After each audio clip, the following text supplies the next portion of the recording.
কিন্তু এই যে মেয়ে, তুমি যে 8-10টা ছেলের সাথে জেনা করেছো, তোমার ইজ্জতের কি হবে? তোমার যে সতীত্ব তুমি নষ্ট করেছো। তুমি তো বিয়ের পর কোনো ঘরে গেলে সে হাজবেন্ডও বুঝতে পারবে তুমি আর সতী সাথী নও। তখন তোমার কি হবে? আর এটা যে এত ভয়াবহ মহামারী আকার ধারণ করেছে না, অনেক ক্ষেত্রে দেখা যায় স্বামী অফিসে যাওয়ার সাথে সাথেই বয়ফ্রেন্ড বাসায় হাজির। এই যে বাক্সে বাক্সে বন্দি জীবন বললাম, বাক্সে বাক্সে বন্দি ফ্ল্যাটের ভিতরে তো ঢুকলে আর বোঝা যায় না ভিতরে কি হচ্ছে। কত ফ্ল্যাটে যে জেনা হয় এখন এই শহরে, আল্লাহ ভালো জানে। এই ফ্ল্যাটের প্রত্যেকটা ইঞ্চি ইঞ্চি মাটি আল্লাহর কাছে সাক্ষী দিবে। যেখানে যে মাটিতে বসে অবিবাহিত যুবক যুবতী জেনা করেছে আর বিবাহিত যুবক যুবতীরা এবং এই স্বামী স্ত্রীরা জেনা করেছে, এর ইঞ্চি ইঞ্চি মাটি আল্লাহর কাছে কথা বলবে। এর ইঞ্চি ইঞ্চি মাটি আল্লাহর সামনে কথা বলবে। ইয়াউমাইযিন তুহাদ্দিসু আখবারাহা, সেদিন তুহাদ্দিসু আখবারাহা, জমিন তার খবর বলবে আল্লাহর কাছে। জমিনের কোথায় কোন পাপ হয়েছে সব বলে দিবে। এই জমিনে এখানে দাঁড়িয়ে জেনা করেছে, ওইখানে দাঁড়িয়ে মদ খেয়েছে, ওইখানে কাউকে খুন করেছে, জমিন বলে দিবে। একটা কথা এখানে মাঝখানে বলে দেই, যারা অবিবাহিত যুবক যুবতী আছো, এই লেকচার তোমরা যারা শুনছো, তোমাদের মধ্যে কেউ যদি জেনা করে থাকো, অবিবাহিতর কথা বলছি, তোমাদের কাঁধের মধ্যে এখন 100 বেত্রাঘাতের শাস্তি ঝুলে আছে।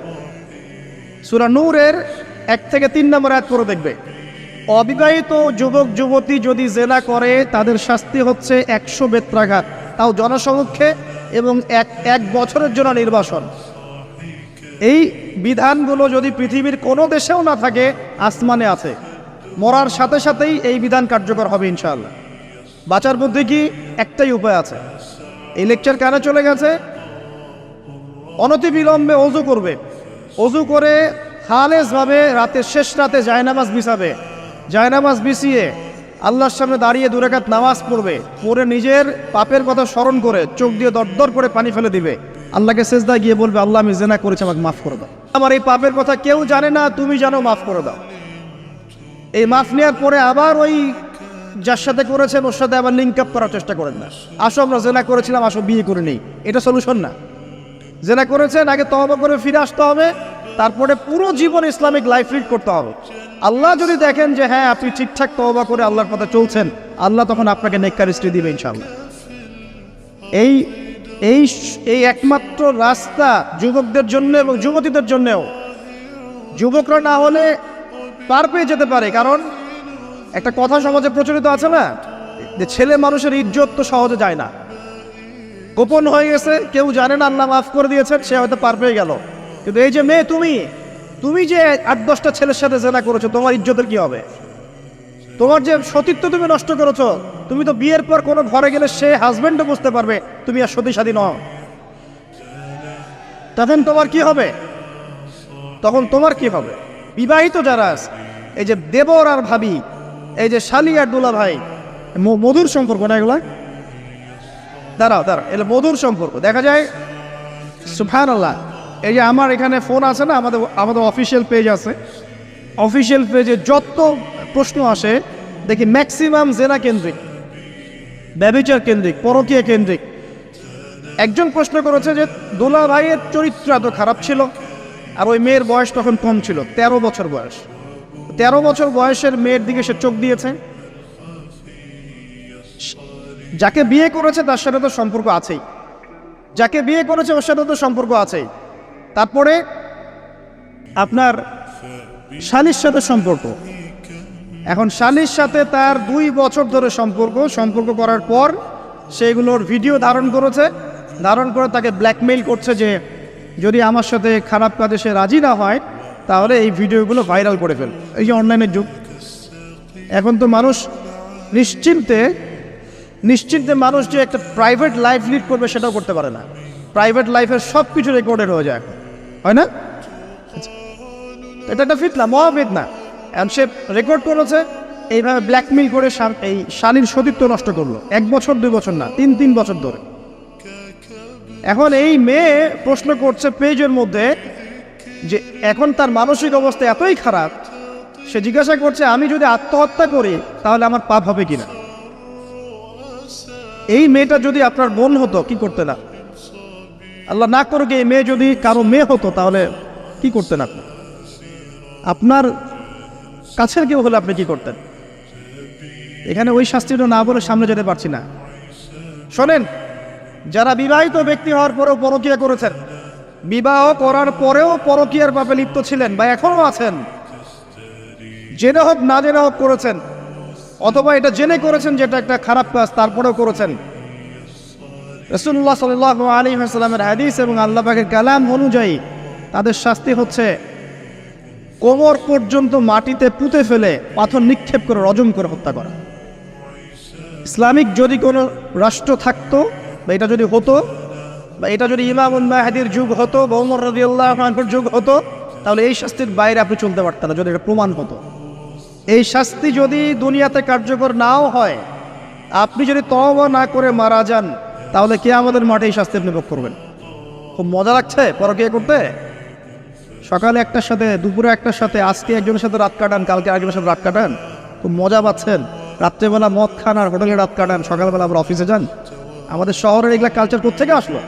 এই শহরকে পবিত্র করবে কে এবং এই শহরের আসল রূপগুলো স্পষ্ট করবে কারা? খুব মজা পাচ্ছেন এগুলোতে। সুবহানাল্লাহ।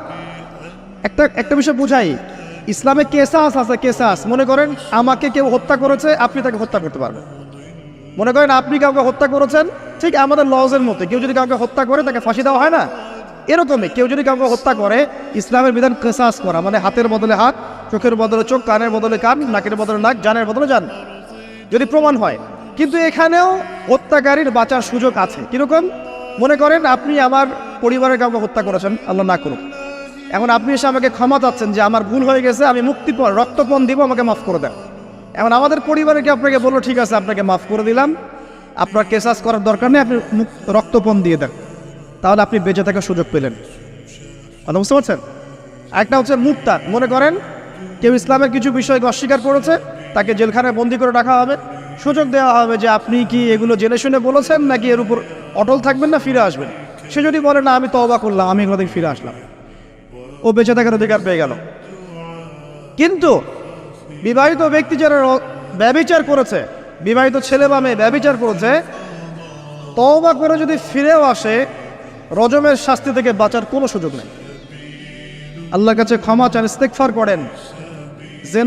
জেনার ফলশ্রুতিতে সমাজে মহামারী নেমে আসে। জেনা, পরকীয়া, অশ্লীলতার কারণে সমাজে এমন সব রোগ ব্যাধির উদ্ভব হয় যেগুলো কখনো ছিল না। এই শহরটা জেনার শহর।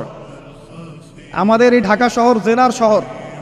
আপনাকে এটা বোঝার জন্য আমার লেকচার না শুনে আপনি পেপার পত্রিকা ঘাটেন, অনলাইন সার্চ করেন, দেখবেন এই শহরে আনাচে কানাচে জেনা হয় এবং ওপেন জেনা হয়, মানুষ জেনাকে হালাল মনে করে। এই শহরের যুবক যুবতী যারা একে অপরের সাথে বয়ফ্রেন্ড গার্লফ্রেন্ড কালচারে লিপ্ত আছে, এটাকে তারা হালাল মনে করে, কেউ হারাম মনে করে না। কত বড় সাহস দেখায়। আর রাস্তা দিয়ে আমরা হেঁটে গেলেও বয়ফ্রেন্ড গার্লফ্রেন্ড এসে আমাদেরকে সালাম দেয়, হুজুর আমাদের জন্য একটু দোয়া করেন। তো প্রত্যেকটা পার্কে পার্কে যাবেন, এই যে আপনাদের রেস্টুরেন্টগুলোতে যাবেন, দর্শনীয় যে স্পটগুলো সেখানে যাবেন, দেধার সে জেনা হচ্ছে, জেনা আর জেনা।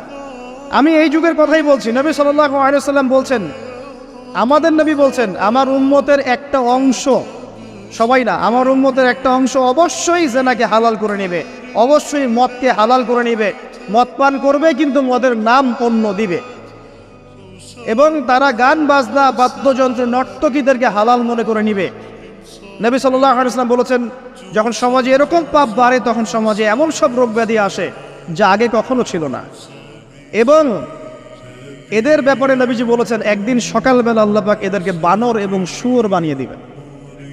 কিয়ামতের আগে এই ঘটনাও ঘটবে, বিকৃত হবে, ভূমিধস, ভূমিকম্প, ভূমিধস এবং আকৃতির বিকৃতি, এগুলো আযাব আসবে আল্লাহর কাছে, আল্লাহর পক্ষ থেকে, এই জেনা, এই ব্যভিচার, এই পরকীয়া, নোংরামি, অশ্লীলতার কারণে। ঘরে ঘরে এগুলা বয়ফ্রেন্ড গার্লফ্রেন্ড কালচার। কেউ মনে করে না যে এগুলো হারাম, কেউ মনে করে না যে আমার এই যে সহপাঠী আমার গায়রে মাহরাম। এই গায়রে মাহরাম শব্দটাই নাই।